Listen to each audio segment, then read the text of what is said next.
इसी बीच चर्चा करने के लिए कुंवर जपिंदर सिंह बीजेपी प्रवक्ता जुड़ गए हैं लाइव और राजेंद्र शाह प्रदेश महामंत्री कांग्रेस के फोन लाइन पर जुड़ गए हैं। आप दोनों का बहुत स्वागत है टीवी 100 पर।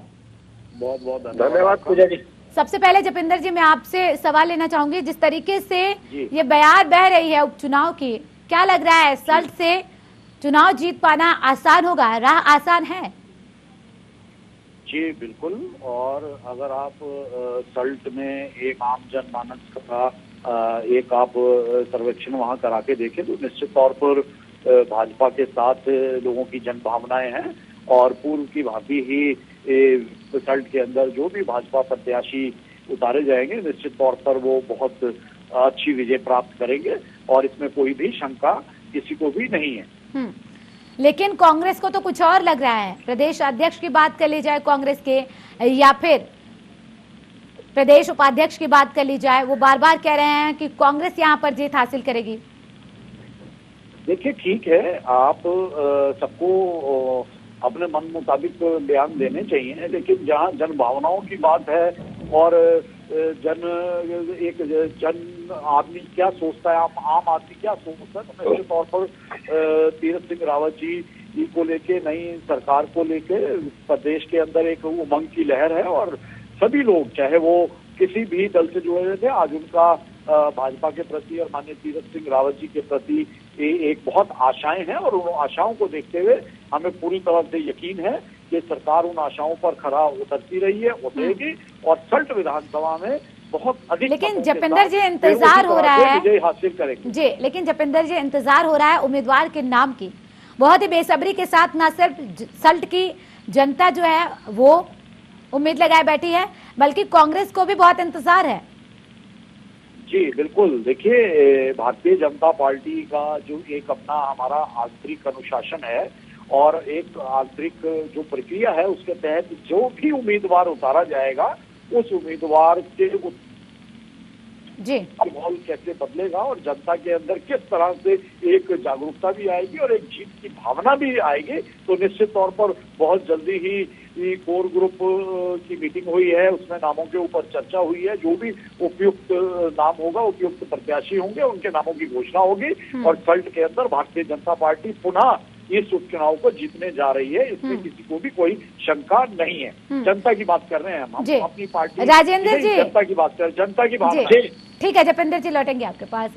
राजेंद्र जी, जपिंदर जी कह रहे हैं कि जन भावनाएं उनके साथ है, सल्ट विधानसभा से जीत हासिल करेंगे उपचुनाव में, क्योंकि उपचुनाव ही दिशा और दशा तय करेगी आने वाले विधानसभा 2022 के चुनाव की।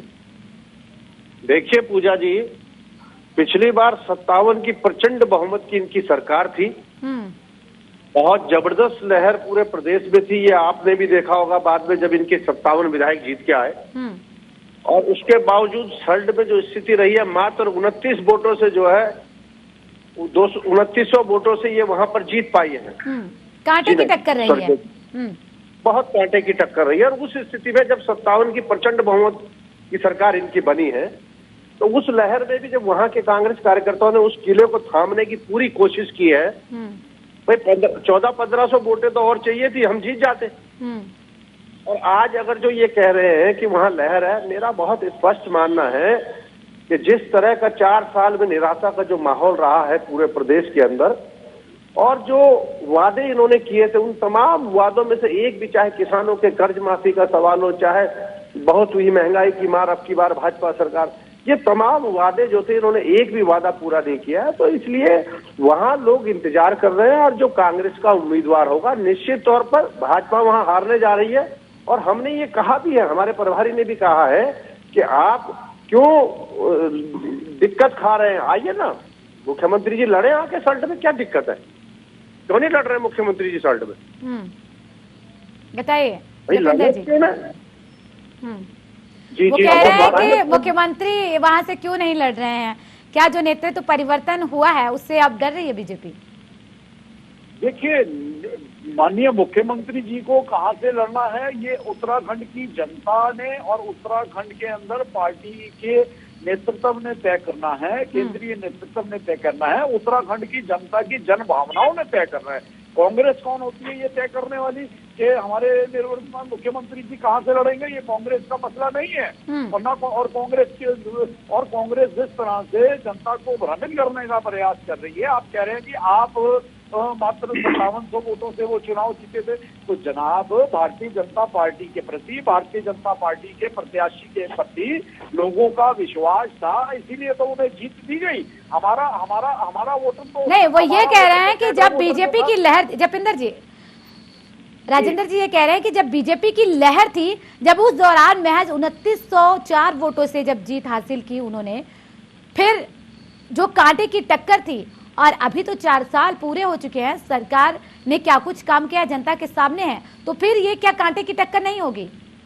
इस बार वो चाहते हैं कि जो उम्मीदवार हो, चाहे वो बीजेपी हो चाहे कांग्रेस हो, दोनों ही कांटे की टक्कर दे सके, ऐसे उम्मीदवार होनी चाहिए।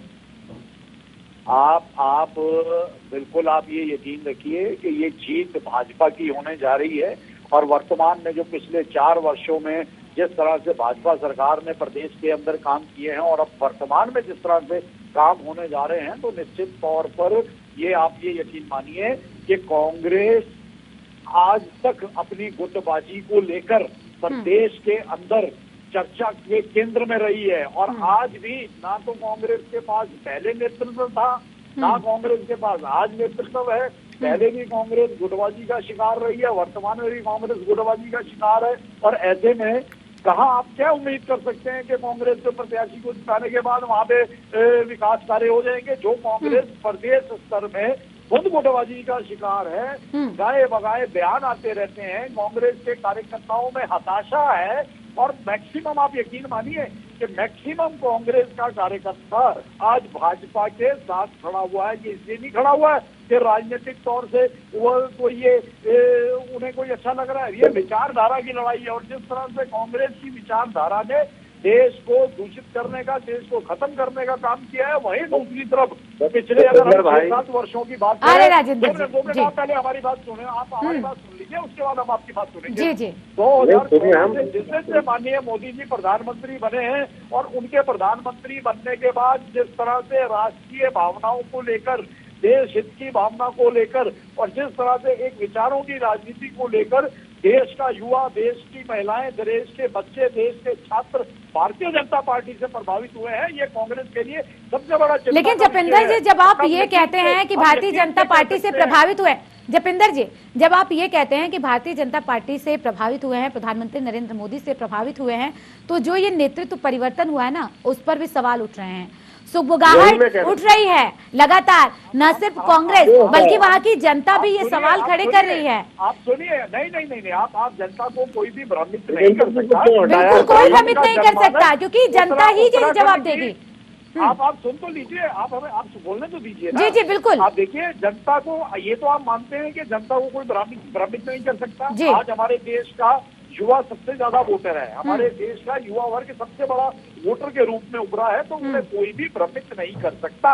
और रही बात भारतीय जनता पार्टी का आंतरिक और बाहरी लोकतंत्र, ये हम बार बार कह चुके हैं कि पूरी दुनिया के अंदर सबसे बड़ा लोकतांत्रिक देश भारत देश, और उस भारत देश के अंदर सबसे बड़ी लोकतांत्रिक पार्टी भारतीय जनता पार्टी।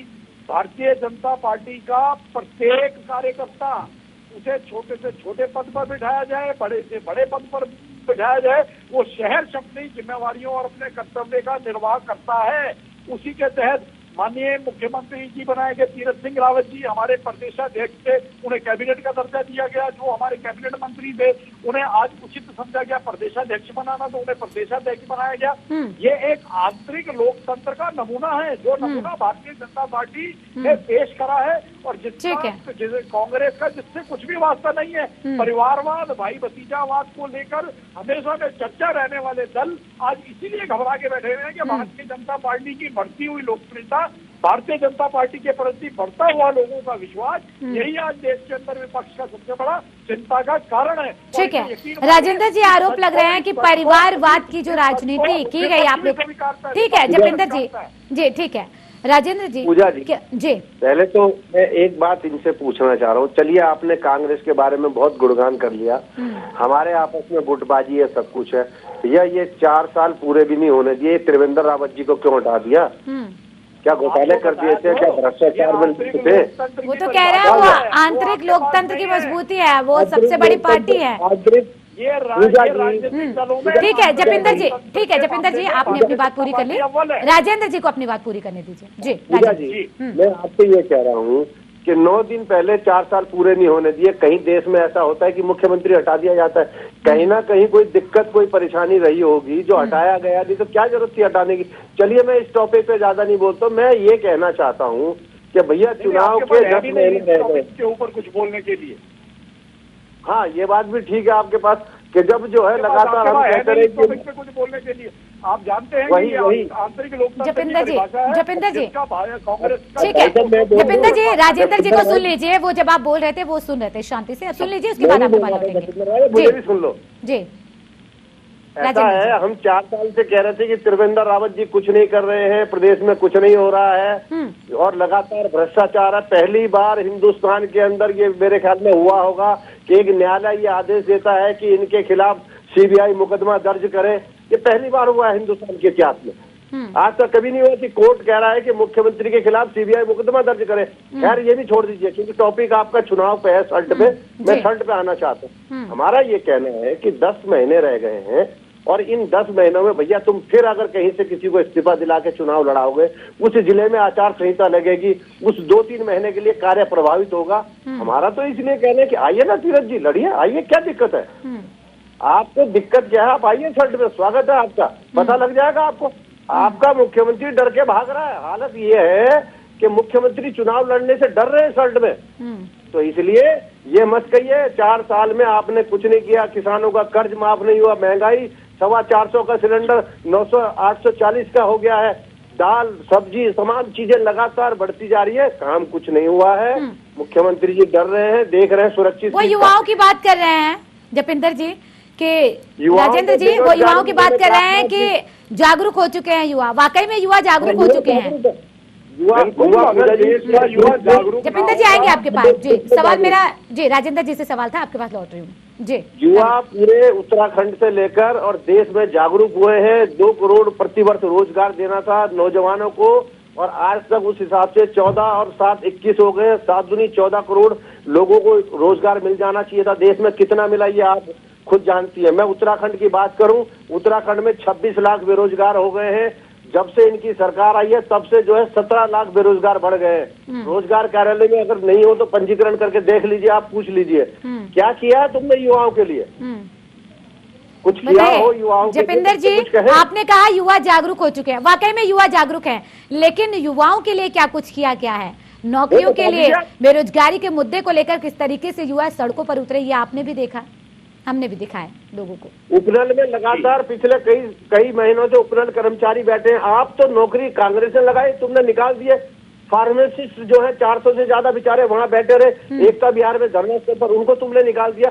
कांग्रेस ने जिनको नौकरी पे लगा आपने उनको नौकरी पे निकाल दिया, वो बैठे रहे बेचारे धरने पे। जी जपिंदर जी से जवाब ले लेते हैं। जपिंदर जी, कांग्रेस ने जिनको नौकरी पर रखा आपने वाकई में उनको निकाल दिया?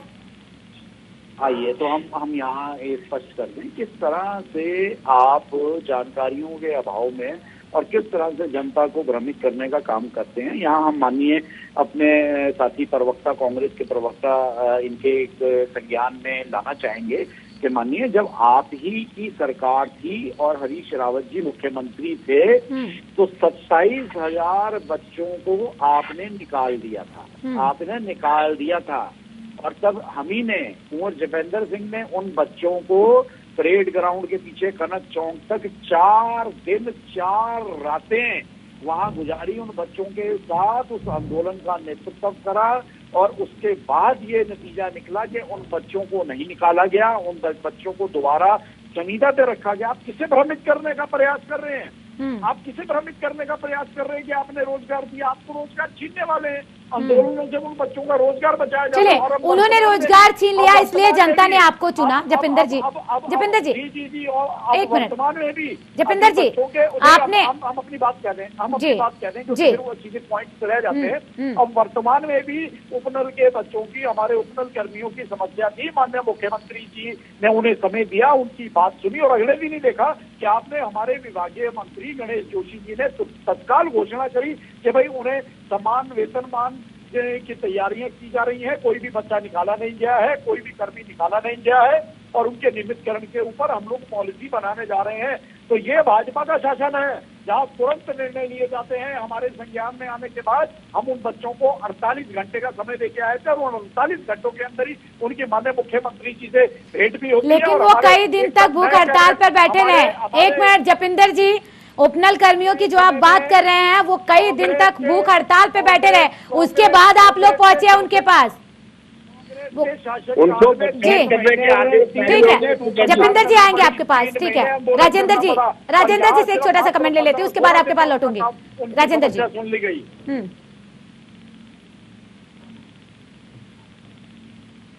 राजेंद्र जी जी जी जिस तरीके से ये कहा जा रहा है, उपनल कर्मियों की उन्होंने जिक्र किया कि किस तरीके से गणेश जोशी जी पहुंचे और उनको ये कहा कि आपकी सारी मांगे पूरी हो जाएंगी। लेकिन हमने भी देखा, आपने भी देखा होगा किस तरीके से कितने दिन तक उन्होंने पहले प्रदर्शन किया, अनशन की, उसके बाद उनकी मांगे सुनी गई हैं।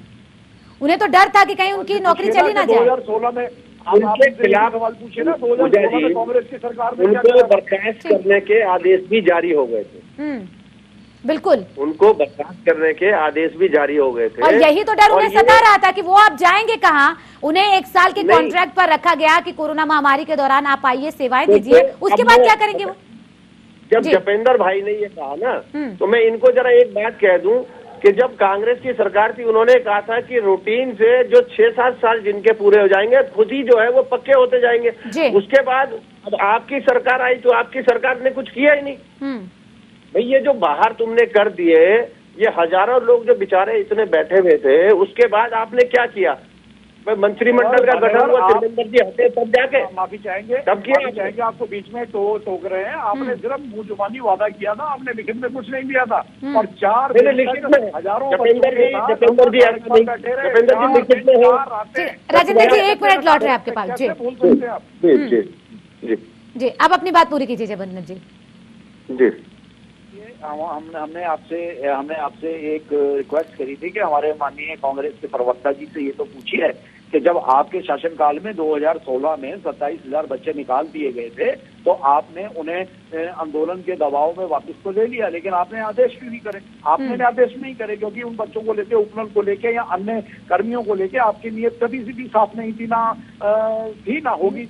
लेकिन भारतीय जनता पार्टी, आप यकीन रखिए, आप यकीन रखिए भारतीय जनता पार्टी के रहते ही इन बच्चों का ये पूरी तरह से इनकी मांगे भी मानी जाएंगी। इनके नियमितीकरण के लिए पहले विभागीय मंत्री गणेश जोशी जी कहते हैं, तो आप यकीन मानिए कांग्रेस की और भाजपा की कथनी और करनी में बहुत फर्क है। भाजपा जो कहती है वो करती है और जो जनहित के मुद्दे होते हैं उन्हें हल करना उत्तराखंड की भाजपा को बहुत अच्छी तरह। बताइए राजेंद्र जी, क्या वाकई में भाजपा की कथनी और कथनी में फर्क नहीं है? ठीक है जपिंदर जी आपके पास लौटेंगे।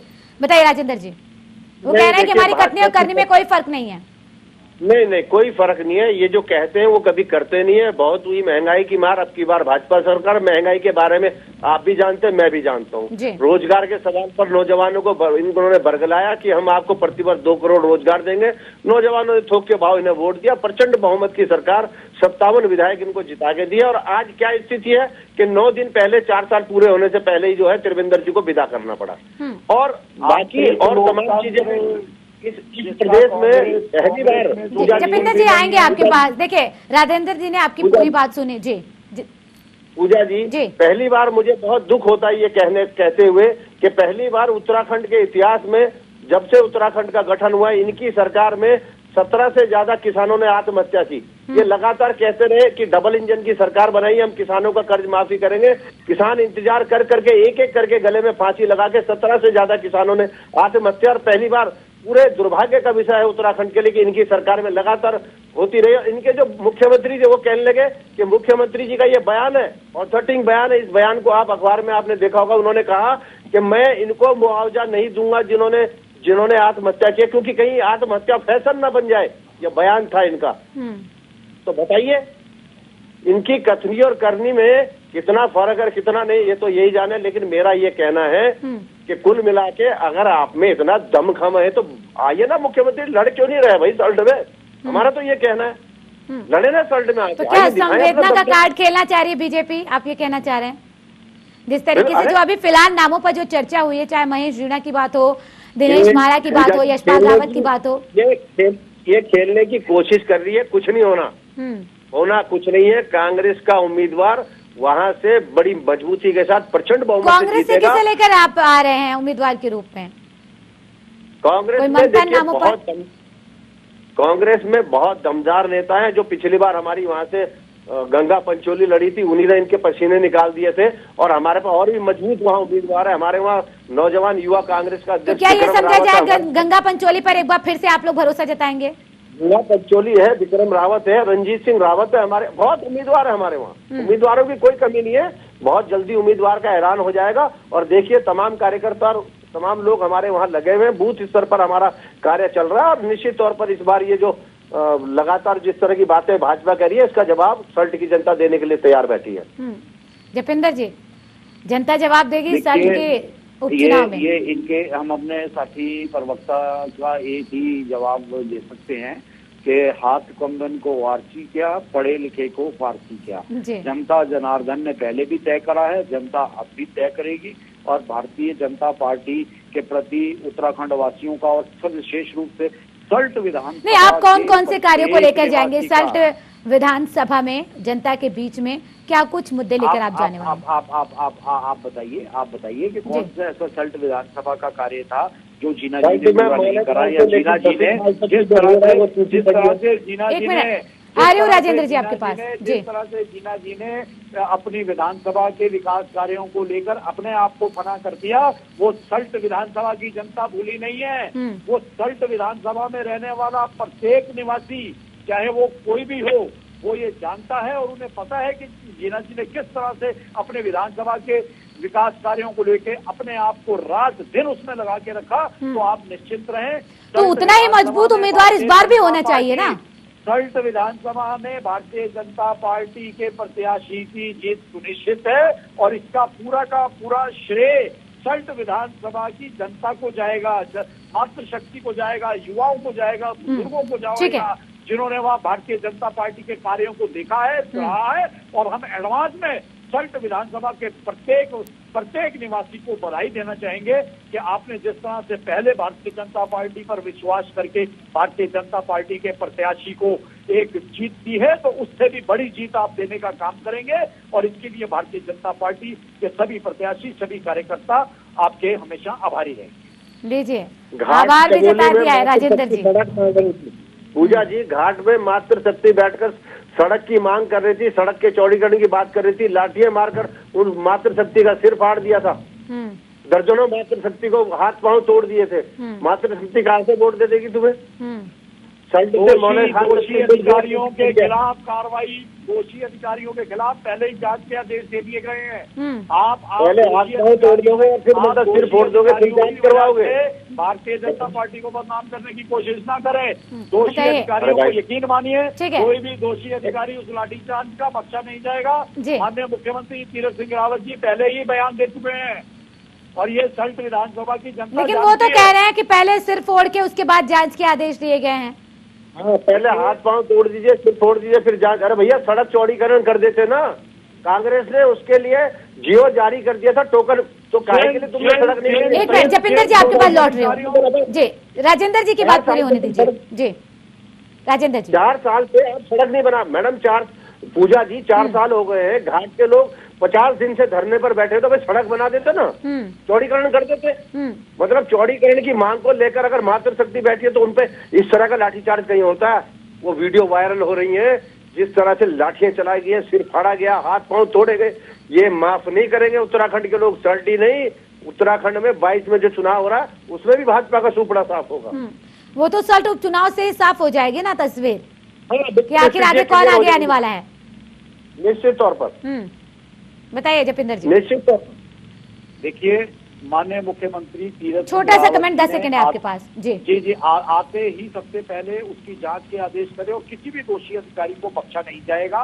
भारतीय जनता पार्टी कहीं पे भी अपने प्रदेशवासियों का उत्पीड़न करने वाले किसी भी अधिकारी को बख्शती नहीं है, ना बख्शेगी, ये सामने है। और माननीय मुख्यमंत्री जी ने पहले ही उस सड़क की स्वीकृति आते ही भी सबसे पहले भी कांग्रेस भ्रमित करने का काम करती रही है, भ्रमित करने का काम करेगी, और हमें कांग्रेस की ये हताशा समझ में आती है। ठीक है। कांग्रेस का हताश होना ठीक है, क्योंकि झूठ की पार्टी, जी। वादों की पार्टी, वादा खिलाफी की पार्टी। चलिए ठीक है, वो तो जनता बता देगी कौन झूठ बोलता है और कौन सही। आप दोनों मेहमानों का बहुत शुक्रिया, राजेंद्र जी आपका भी, जपिंदर जी आपका भी, चर्चा में शामिल होने के लिए।